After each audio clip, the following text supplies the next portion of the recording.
is George. He lived in the zoo. He was a good little monkey and always very curious. He wanted to find out what was going on outside the zoo. One day, when the keeper was not paying attention, George got hold of the key for the cage. When the keeper discovered what had happened, it was too late. George was gone. Where was George? They looked for him everywhere, but they could not find him. George was hiding in the hay of his friend, the elephant. Finally, the keepers gave up looking for him. George found a nice, cozy spot to sleep under the elephant's right ear. And the next morning, before the zoo opened, he got away safely.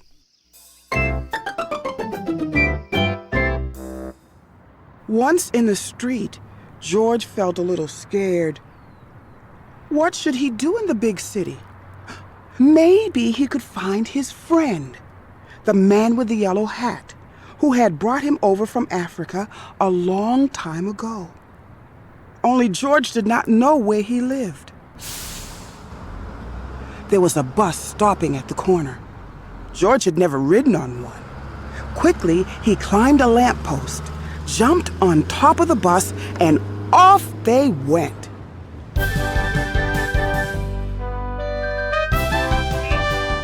Now they were right in the center of the town. There was so much to see that George did not know where to look first. If only he could go on riding like this forever.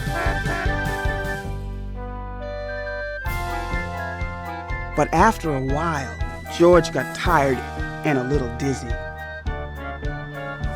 When the bus slowed down to turn into a side street, George jumped off.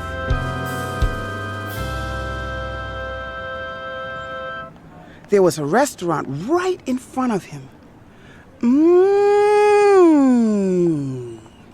Something smelled good. Suddenly, George felt very hungry. The kitchen door stood open and George walked in. On the table was a big pot. Of course, George was curious. He had to find out what was in it.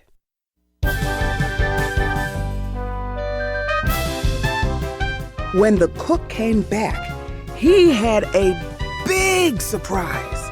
Spaghetti was all over the place, and in the middle of it was a little monkey.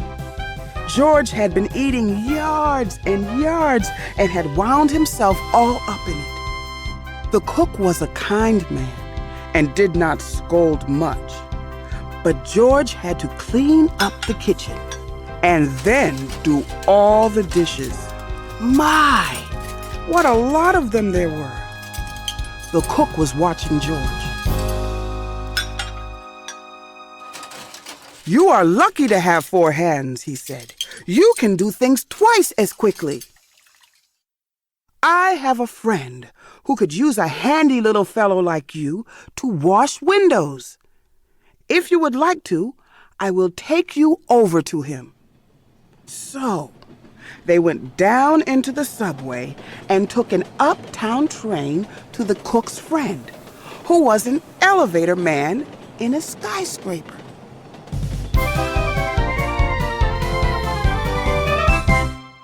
"Sure, I can use you," the elevator man said to George. "I will give you what you need for the job. You can start right away, but remember, you are here for washing windows. Never mind what people inside the house are doing. Don't be curious or you'll get into trouble."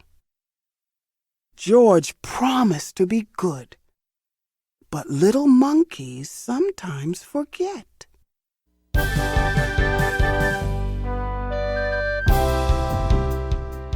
George was ready to start.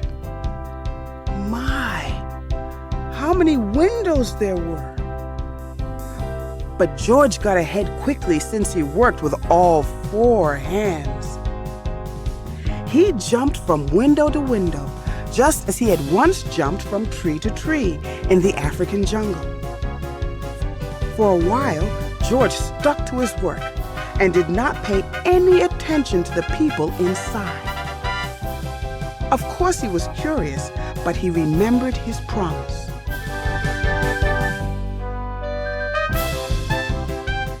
In one room, a little boy was crying because he did not want to eat his spinach. George did not even look, but went right on with his work. In another room, a man was taking a nap and snoring. George was sorry it was not his friend, the man with the yellow hat. He listened to the funny noise for a while, then went on working. But what was going on in here? George stopped working and pressed his nose against the window. Two painters were working inside. George was fascinated. Painting looked like a lot more fun than washing windows. The painters were getting ready to go out for lunch. The minute they left, George climbed inside. What wonderful paints and brushes they had! George could not resist. An hour later, the painters came back.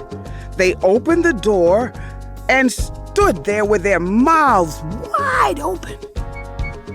The whole room had changed into a jungle with palm trees all over the walls, and a giraffe, and two leopards, and a zebra. And a little monkey was busy painting himself on one of the trees. Then the painters knew what had happened.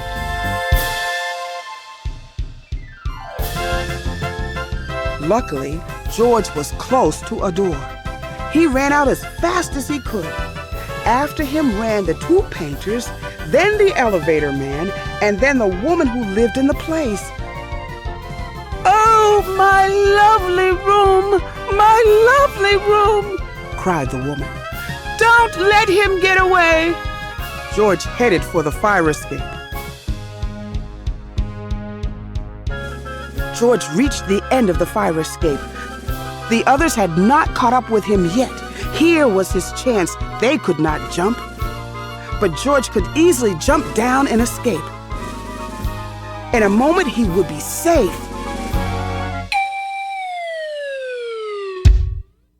Poor little George. He had forgotten that the pavement was hard as stone, not like the soft grass of the jungle. Too bad. The fall broke his leg, and an ambulance came to take George to the hospital. "He got what he deserved," said the woman. "Making my apartment into a jungle, indeed." "I told him he would get into trouble," the elevator man added. "He was too curious." George had to lie in bed with his leg high up in a plaster cast. He was very unhappy. And it had all started out so nicely. If only he had not been so curious, he could have had a lot of fun. Now it was too late.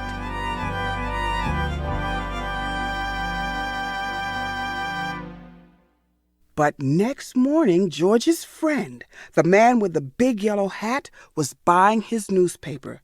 Suddenly, he got very excited. "This is George!" he shouted when he saw the picture on the front page. Quickly, he read the whole story and then ran to a telephone booth to ring the hospital. "I am George's friend," he said to the nurse who answered the telephone. "Please take good care of him so that he will get better quickly. I want to take him to a movie studio and make a picture about his life in the jungle. Don't let him get into any more mischief until I can take him away."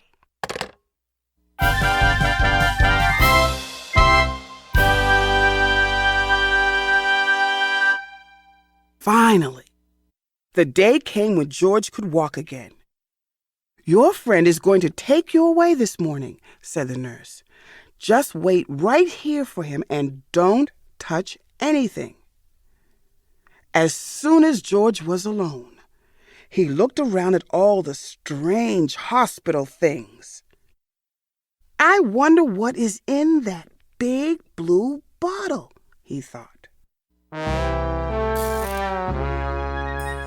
George was very curious. It smelled funny. Suddenly his head began to turn. Then he felt as if he were flying. Then rings and stars danced before his eyes. Then everything went dark.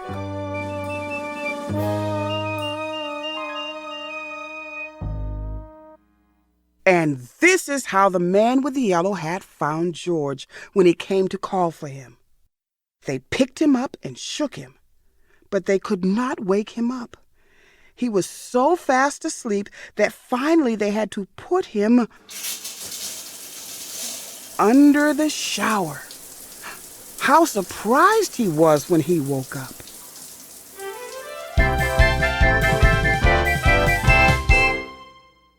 George said goodbye to the nurse and the kind doctor.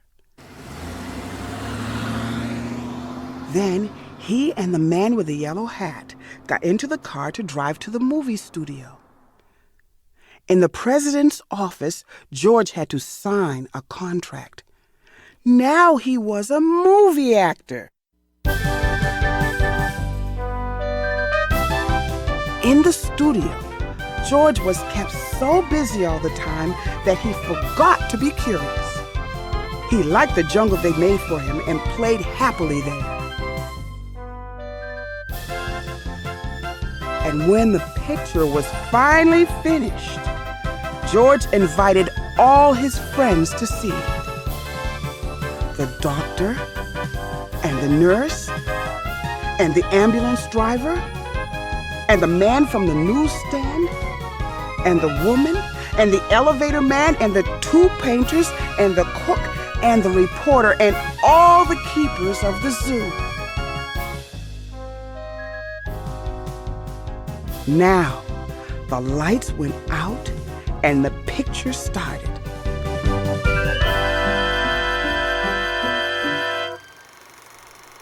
"This is George," the voice began.